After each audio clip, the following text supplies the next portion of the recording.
The X-Zone radio and TV show is largely an opinion talk show. All opinions, comments, or statements of fact expressed by Rob McConnell's guests are strictly their own and are not to be construed as those of the X-Zone radio and TV show or in any manner endorsed by Rob McConnell, Relmar McConnell Media Company, Talkstar Radio Network, its affiliated stations, or employees.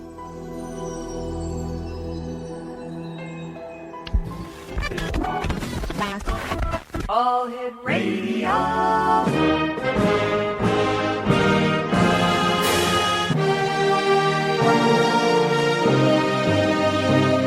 Welcome to the X Zone, a place where fact is fiction and fiction is reality.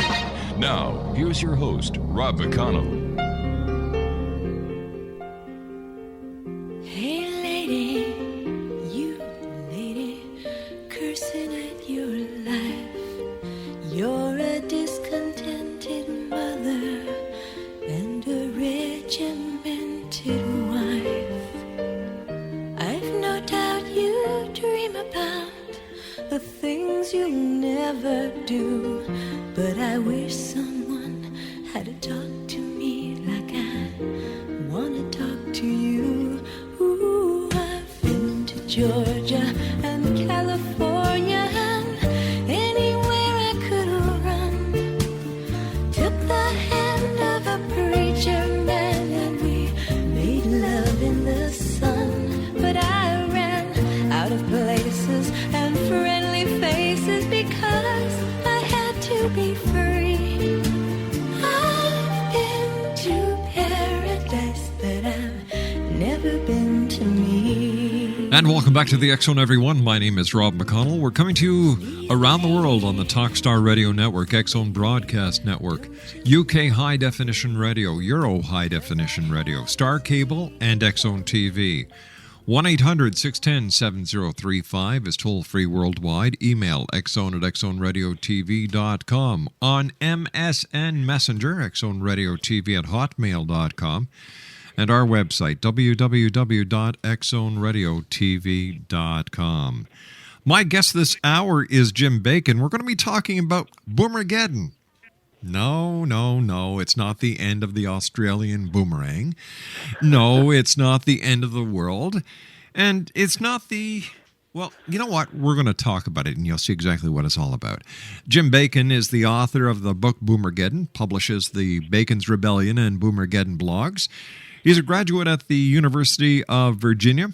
He is a lifelong journalist. He has worked for the Martinsville Bulletin, the Roanoke Times and World News, and Virginia Business Magazine.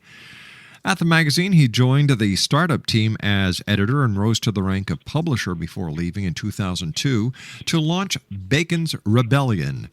Most recently, he worked as a senior vice president publications for the Boomer Report, a consumer research firm specializing in marketing to the boomer generation.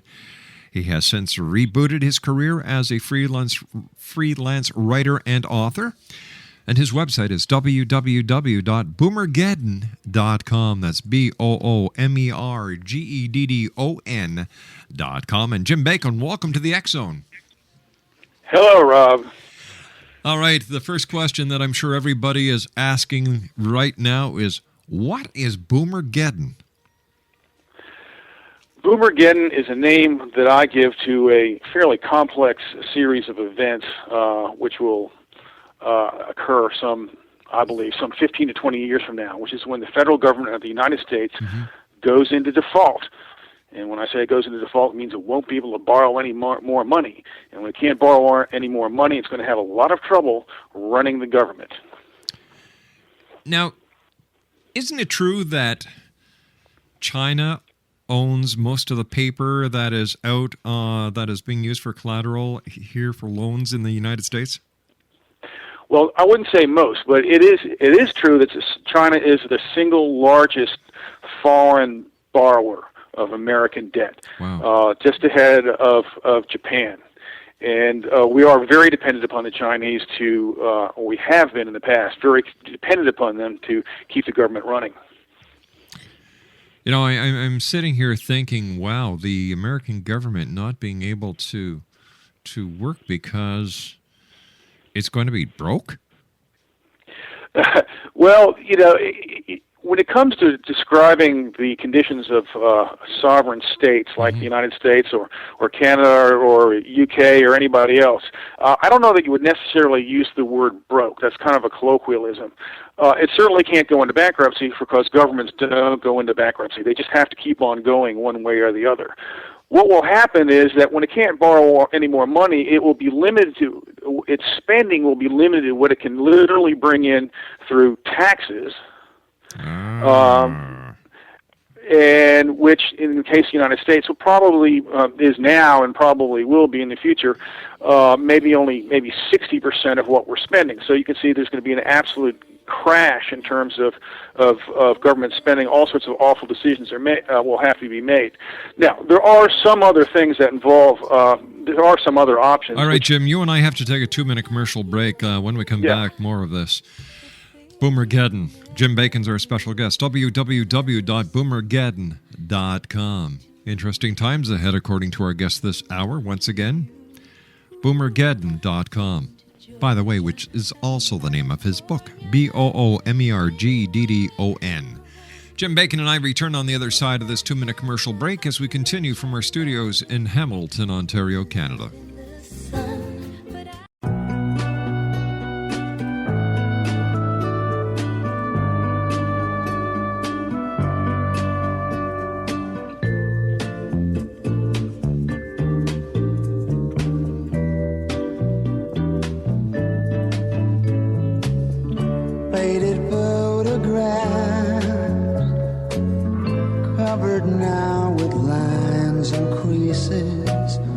Tickets torn in half, memories in bits and pieces, traces of love long ago. Jim Bacon is my special guest. We're talking about Jim's latest book, Boomergeddon. His website is www.boomergeddon.com. So Jim, tell us, how would the United States of America get into this mess? Like, we've just gotten the auto industry out of a mess. We've just gotten all the banks out of a mess. We've just gotten all the insurance companies out of a mess. We're spending money left, right, and center during these wars, and beefing up the defense budget. So, if all this is going on, don't the people in Washington know what's going on? Well, the people in Washington certainly have the numbers, but you can't underestimate the capacity for people to be totally delude themselves in terms of the implications of what they're doing. I mean, you can have a Harvard MBAs and John F. Kennedy School of Government, and you can convince yourself that everything is going to be just fine. Some people think we'll get out of this without a whole lot of trouble. I don't happen to believe that. Right now, the United States is running deficits of $1.4 trillion, roughly. Massive, and we've done that. We did something roughly comparable to that last year, and we'll do something comparable to that next year. But the total deficit the total national debt has run up to $13.4 trillion. And even according to the Obama administration, and their projections are, needless to say, political documents that are kind of put the best possible gloss and everything, within the next 10 years we'll add at least another $8 trillion worth of debt. That assumes all sorts of wonderful things happening, like having a strong economic recovery of 4% next year, which I don't think is going to materialize. A recovery going forward that's going to be as strong as during the Clinton administration, back when we were enjoying the internet boom. That's not going to materialize. This also assumes that interest rates are going to stay at extraordinarily low levels. I think they're as low as they've been since the 1950s. And so it's very almost cost-free to carry the national debt.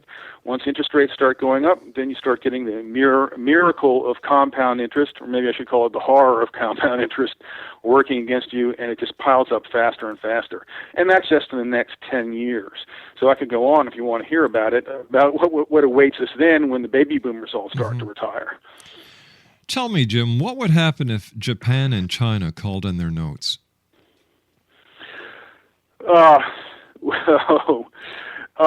If they begin selling all their U.S. Treasury securities, then the price, that would be kind of catastrophic because they own so much. I think between the two countries, they probably own almost $2 trillion or $13 trillion national debt. Where else will we go to find someone to replace that kind of money? Mm-hmm. The only option that we would have available to us to roll over those notes as they begin to sell them would be to increase interest rates. And we all know what increasing interest rates does to the economy. Looking down the hill, or looking down the pipe, we were talking before that the United States is going to be in a very, very sensitive place in the next 15 to 20 years. Does this mean that in all probability the tax rates are going to skyrocket? There's a very good chance. I mean, basically, the United States government will have four broad options to deal with Boomergeddon. Mm-hmm. One is going to be to cut spending. I don't think they'll have any choice. They'll have to cut spending when the money isn't coming in. The question is how much. Now, the second thing they can do is they can raise taxes. Now, assuming that Boomergeddon is probably going to be precipitated or brought on by a recession, that's what kind of starts the whole thing to unravel sometime in the 2020s. We'll already be in a recession, and then people will be terrified that raising taxes will push us into a depression. Congress may decide they have no choice, and they may go ahead and raise taxes anyway.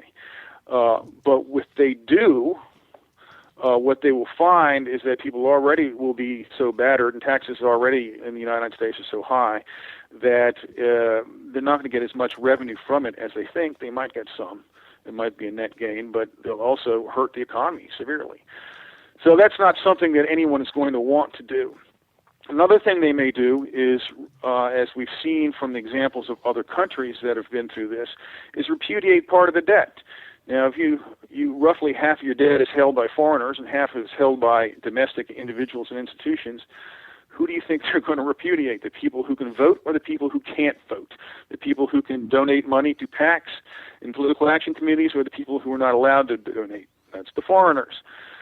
So there's a very good chance that we may, under that extreme condition, an extreme circumstance, repudiate some of our foreign debt, some or all of it. And finally, there's an option of the Federal Reserve Board can just say, okay, boys, we're going to buy all the bonds you need, all the bonds you want to sell ourselves, and we're going to pay for it by just creating money.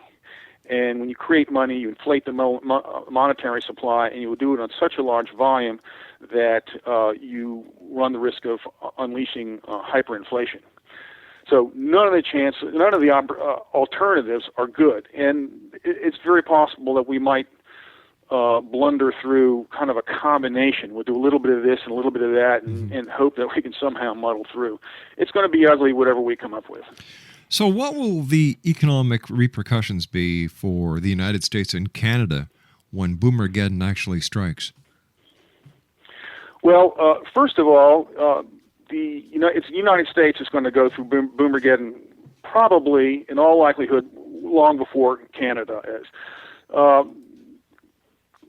Our friends to the north have done a pretty good job in recent years of running their economy. They've certainly done a lot better job than we have.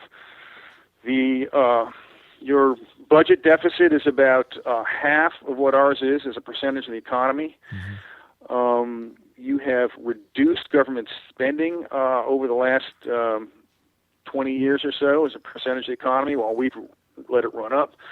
And I was looking at some International Monetary Fund reports just before you called, as a matter of fact, and I do that for fun. And I was looking at the projections for Canada's national debt expressed as a percentage of the economy, and it's actually expected to decline by 2015. So you guys are going to be in really good shape, at least in terms of the way you run your government. Now, the impact for you will be what happens when the U.S. economy goes into a tailspin. Obviously, Canadian U.S. economies are tied so closely together. That's going to have a very deleterious effect on you. So that's what you have to watch out for. Now, there was talk about an amalgamation between Mexico, the United States, and Canada called the North American Union, not unlike the European Union. Is this a possibility, and would Boomergeddon actually be a catalyst towards making this happen? Wow, that's a really fascinating question, and I'll be honest with you, I've never thought about it. You just threw me a real curveball there. It's a fascinating idea, though. Here's my quick reaction, my quick response is, when we go into Boomergeddon, yes. There's going to be so much hardship and such a crisis atmosphere, and people are going to be tempted to make decisions that are very short-sighted and probably nationalistic. And we'll do anything. It's kind of like a drowning man. Someone's come to save you, and you don't calm down. You just try to push yourself up out of the water by pushing them down. And that's probably what a lot of countries are going to be doing, or people in North America will be doing if the United States goes into default. So I imagine that we're not all going to be holding hands and singing Kumbaya and say, oh, let's get out of this together. It'll be like every man for himself. What impact do you think that Boomergeddon will actually have on American foreign policy then? Well, one of the things we'll find is that we are unable to be the world's policeman. Mm-hmm. We spend hundreds of billions of dollars a year. I should have that figure at my fingertips. About, I guess, $650 billion, $700 billion a year, maintaining our military, our intelligence, homeland security, and also prosecuting wars in Iraq and Afghanistan. Now, hopefully we won't still be in Iraq and Afghanistan in 15 to 20 years from now. But who knows where we will be.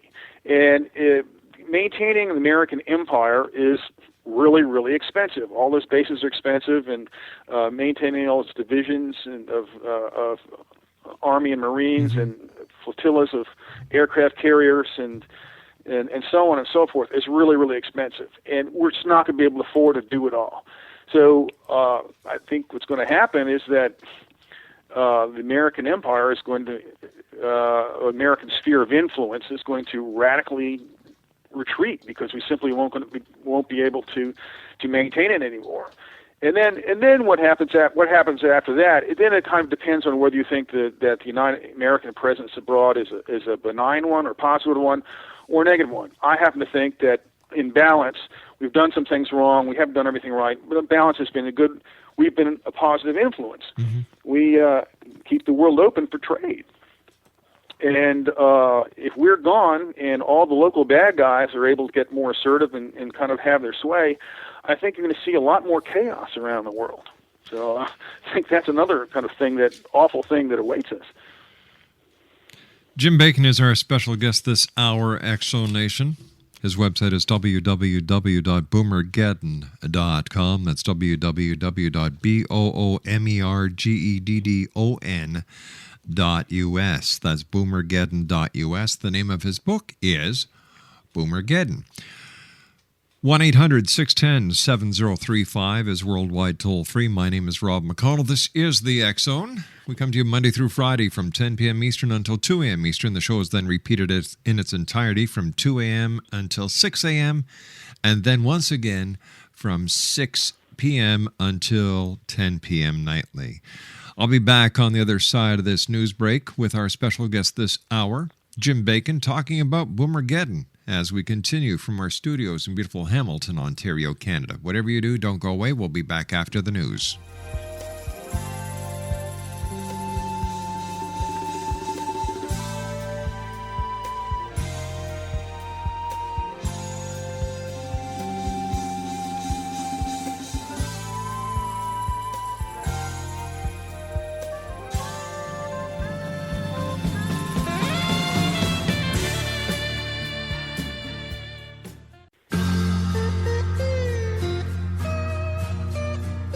You're listening to the X Zone Radio Show, live and around the world on the Talkstar Radio Network, X Zone Broadcast Network, UK High Definition Radio, Euro High Definition Radio, and Star Cable. Our toll-free telephone number worldwide is 1-800-610-7035. Our email address, xzone@xzoneradiotv.com. On MSN Messenger, xzoneradiotv@hotmail.com, and our website, www.xzoneradiotv.com.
Jim Bacon's my special guest this hour, Exonation. He is the author of Boomergeddon. His website is www.boomergeddon.us. Jim, what would happen if the people of the United States got really ticked off at the government? I mean, the government did something that just really ticked them off beyond control, and they said, you know what? Instead of getting violent, we're just going to go to all our banks, all our credit unions, and pull out every cent that we've got in there. What would happen? Well, first of all, people of America are really ticked off with the government, and don't give them any ideas. Oh, sorry. But now, if they did that, okay, basically they would collapse the entire banking industry of the United States. I don't know if and that's a bad not really idea. something that's going to help anybody. It's not going to help the people of America. Yeah, I mean, you're cutting off your nose to spite your face. Yeah, you make a big problem for the President of the United States and Congress, but meanwhile, you probably end up losing your job and you're starving to death. So that's no fun. Not really. What I do offer in Boomergeddon is kind of a somewhat more passive alternative, and that is I call it the passive resistance of the productive classes, and that is say that the 50%, roughly 53% of the American population pays all the taxes, 47% don't pay any federal income taxes, and those who pay the taxes. The way it works, because of the progressive nature of the tax system, the harder you work, the more taxes you pay. The harder you work, more money you make, the more taxes you pay. And when you work really hard, say your wife really works real hard, and you have two people, two-income family, that puts you in a higher tax bracket. And because you're both working so hard, you get home really tired, so instead of cooking a meal, you go out to dinner, you get someone to cut your grass, you hire babysitters, you do all this stuff. So basically you outsource a lot of your domestic chores. And that is really expensive too. And so my advice to the American people is, guys, why are you killing yourselves? Why don't you relax a little bit? Why don't you dial it back? And maybe not work so hard, and learn how to get by on less money. You work less hard. You pay a lot less taxes. You don't have to outsource as much. You're really not going to suffer the decline in standard of living that maybe you think you will. Now, as a benefit, what that does, if you had 50 million out of 300 million Americans saying, okay, we're tired, we're not going to work so hard, so long, we don't care if we have less income, but one of the impacts is that you generate less income taxes. You could cut the tax take by $50-60 billion a year. Now, the federal government's going to wake up and pay attention to that. Congress will pay attention, and they'll go, oh, my God. So you could have a movement that's not going to, like, totally destroy the economy and not going to, like, wipe out your own personal situation. You make your personal situation better, more manageable, less stressful, and you can maybe affect some change that way. If you create a social movement, if kind of, I call it is passive resistance. So that's the idea I throw out there. I haven't really gotten a lot of feedback on that yet. I don't know if people will respond well to it or not. What will be the impact of Boomergeddon on the American retirement safety net? I'm sure a lot of people ask you this. Yes. Well, the first thing that everyone's going to ask is what happens to Social Security. And there's a thought out there that, Social Security has this huge trust fund. It's got it's over like about $2.5 trillion right now. So even if the rest of the federal government doesn't have enough money, we've got all that money sitting in the trust fund to pay our Social Security benefits. Well, there's just one little problem with that. The Social Security's trust fund's assets consist of treasury notes that sit in some file cabinet in this offbeat little office in Parkersburg, West Virginia. And these treasury notes are promises from the Treasury to pay the money, which the Treasury has already spent, back to Social Security at some point in the future. So when Social Security Administration goes to Treasury and says, you guys are in a big mess and you've kind of screwed up everything. You don't have enough to pay for all your programs, but we want our money back now to pay for our Social Security. There's not going to be any money in the till. It won't be there. So that means the Social Security will only be able to pay what it brings in through payroll taxes, which is about maybe 75%. Now, some people that might be good news because they go, oh, I've heard many people say this. Oh, I'm not counting on getting a dime from Social Security. Well, you'll get a dime. You'll get more than that. But it'll only be 75%. But probably less than that, particularly if you're one of those who played by all the rules and worked hard and saved up and, put aside, maybe you got a little pension, a 401k plan, have something extra, then what will happen is when Boomergeddon comes, Congress will go, oh my gosh, we've had to cut back Social Security by 25%, and all these poor people, they're living on that. They can't afford to live on that. They're freezing in their apartments, and they can't afford food or whatever. So what they'll do probably, this is my conjecture, but what else would you do if people are dying? You say, okay, all you guys who are better off, and you have a higher income, the money that you put in the Social Security system, we're siphoning some of that away to help pay for these poor people out there. So you can't have people dying, but so all the guys who play by the rules will probably end up going, oh, not nearly as much as we thought. They'll probably end up with a lot less than the 75%. So that's what's going to happen there. All right, you say in your book that other democratic welfare states like Spain, Italy, Japan, and the UK are likely to experience their own debt meltdowns. Oh, absolutely. This is a phenomenon that's common to all democratic welfare states around the world. The United States is maybe a little worse than some. Japan is the worst of all. If anybody goes down the tubes, it's probably going to be Japan first, because whereas our national debt as a ratio of our economy is about roughly 90%, theirs is about 200%. Wow. You've heard about the lost decade of Japan. Well, they spent that lost decade priming the fiscal pump, kind of trying to do the stimulus spending and get the economy going again, and it didn't work. But what it did manage to do was rack up humongous amounts of debt. So they're going to have. They're in a panic over there, and that is like the biggest, all-consuming issue they've got confronting their government. You've got some of these European governments. Spain is in really bad shape. Italy's in bad shape. Of course, Greece. We've all heard about Greece. Portugal, the so-called pigs nations. They're in really bad shape. Now, the one thing that they have going for them is that the European Union countries, all of them, have basically they stared into the abyss when they saw what was about to happen to Greece, and they said, oh my gosh, we can't allow that to happen to us. No, it was a wake-up call, I guess, for them. It's what? I guess it was a wake-up call for them. It was, absolutely was. And now what you're finding is that they're all taking remarkable action to kind of restrain spending. Mm-hmm. Now, the question is how, will they be able to get it through? I mean, gosh, when you actually had the French said, we're going to raise the retirement age from 58 to 60, they just passed that law. Of course, all unions go berserk, and so they have demonstration riots in the street. But maybe they'll get it through, maybe they won't, but at least they're trying. Right now in the United States, there's this huge debate going on in which people are seriously saying we need to do more stimulus spending. The reason that the economy hasn't recovered is because that $800 billion stimulus spending we passed a year back, it wasn't big enough. So there's serious people saying that, and the Obama administration is kind of listening to them. So I don't know what's going to happen, but we're certainly not going the right direction now.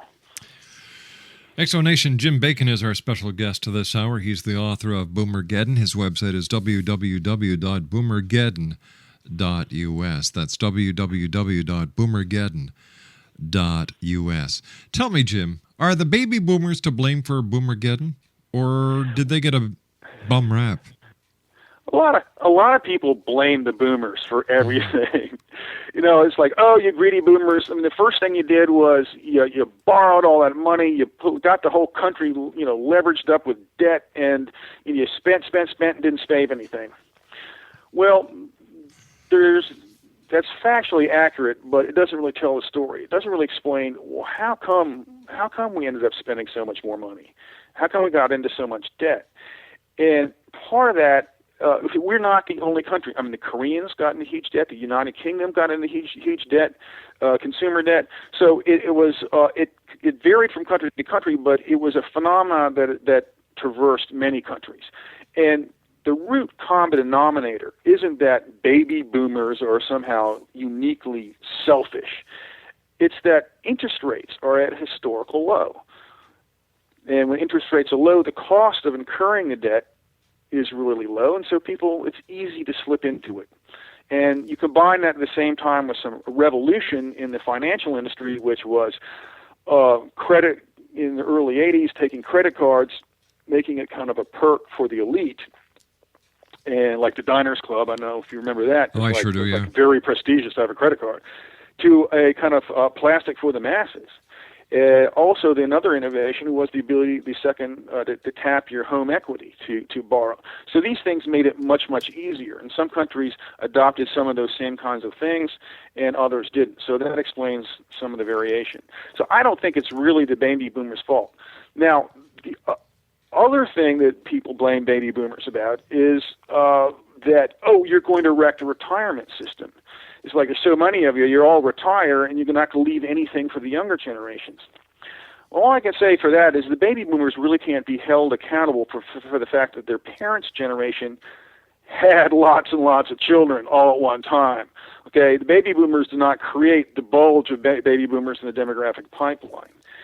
And finally, one more point I would say is baby boomers aren't the ones who've been out there lobbying year after year after year to continually expand the retirement welfare state in terms of more and more generous Social Security benefits, more Medicare benefits, and so on. So we didn't really create that situation. So if any of your readers are from the Generation X generation or the Millennial generation, I just say, dudes, come on, back off. It's not our fault. All right, here comes the crunch. What can individuals and families do to protect themselves from the fallout of Boomergeddon that you're expecting in 15 to 20 years? Well, there's a lot of people out there who are writing books right now who are saying, all this awful stuff is going to is coming down the road. And if you just listen to me, if you buy gold or you you do this or that or all sorts of fancy kind of different kind of financial investments, you can get rich while everybody else is suffering. Well, I don't believe that for a minute. I think that we're entering an era of unprecedented volatility and unpredictability in our economy. And nobody knows what the best investment to make is. So I would not advise anyone to think that they can go out there and say, well, if I just buy more gold or if I, do X, Y, and Z, that I'm going to skate through this thing fine. You might get lucky, and you might, but there's no assuredness that you do. The only way that I think that the average guy, the average bloke can get through this is by reducing their expenditure profile. What you want to be able to do is re-engineer your lifestyle to lower your expenses and just strip all the expenses out you can, and kind of like I'm alluding to what I was talking about earlier, living a more simplified, low-key lifestyle. Mm-hmm. And learn to change your expectations and desires and what makes you happy. And I think we're kind of going through that already. People are going, gosh, all this mass accumulation of stuff. I mean, cars and super big houses and just going to the mall all the time.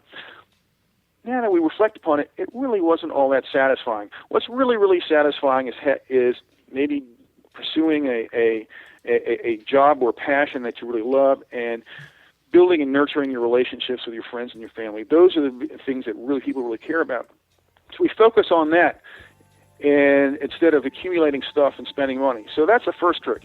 Once you've managed to re-engineer your lifestyle, hopefully you can start saving some money. And what you do with that is you start paying down your debt.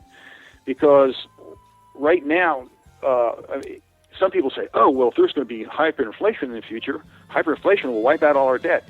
Yeah, but before hyperinflation comes, we could very well experience a long, stable period of deflation in which the value of your debt gets heavier, the burden of your debt gets heavier and heavier and heavier. Jim, I've got to take my final break. Please stand by. Jim Bacon is our special guest. He's the author of Boomergeddon, www.boomergeddon.us. We'll be back on the other side of this break. Don't go away.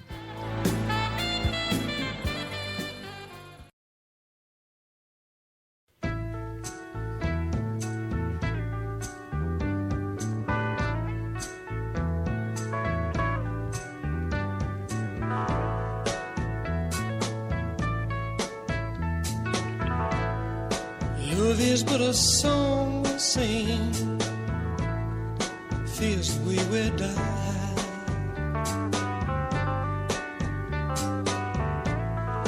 You can make the mountains ring, or make the angels cry.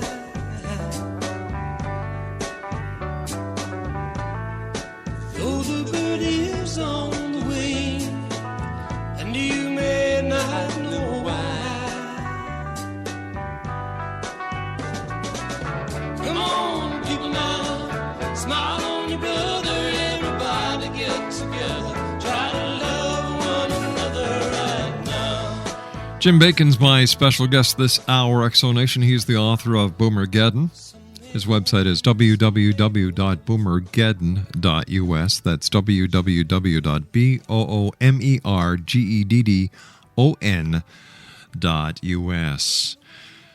Your book says the U.S. needs to cut spending or raise taxes by $1 trillion a year in a $3.5 trillion budget to run a balanced budget and restore long-term credibility in global capital markets. Now, is it possible to actually close a gap that huge, and where would the money come from, Jim? I don't know if it's possible or not. I took my best whack at it in Boomergeddon from a very high altitude perspective. I didn't want to get down too much into the weeds. I think you can come kind of close. You can re-engineer government. You can eliminate waste, fraud, and abuse, and that sort of stuff. And there are people out there who claim you could save $100 billion a year. So I just kind of say, well, let's take that as a starting point. Let's say if we ran much more efficient government, we could actually save a big chunk of it. It's kind of an optimistic assumption, but let's just say we can. The next place I go is corporate welfare. We spend an extraordinary amount on special subsidies and breaks for everything from particularly agribusiness. That's a huge one in the United States. That's in the order of magnitude of tens of billions of dollars a year, to exports, to green energy, to all sorts of other things. And you can save roughly about another $100 billion a year if you just took the axe to corporate welfare and say, look, we don't believe in welfare. We can't afford welfare for anybody, much less corporations. And so I think you could probably do that. Another way to pick up a lot of money is to revise the tax code. First of all, you got to understand that after years of lobbyists just kind of like just rooting through a tax code and drilling through it like weevils, it's full of holes. It's like Swiss cheese. And so many people and so many groups and organizations and classes of people have these tax breaks. And we also have a large black market economy. So if we switch from relying upon a corporate income tax and an individual income tax, and say we'll get rid of all the income taxes and we're going to replace that with a national sales tax of, I think it's 24%, is what the fair tax people say. We'll be able to pay for everything, and we can have some provisions in there so it doesn't fall uniquely or it's not uniquely burdensome upon poor people. There are ways of taking care of the kind of regressive tax issue. Hey, Jim, I want to thank you so much for joining us tonight. We've just run out of time. Continued I'm success. So sorry I talked too long. Hey, no. It was great talking to you, and thank you for opening up the eyes of America and Canada, and we look forward to the next time you and I meet here in the X Zone.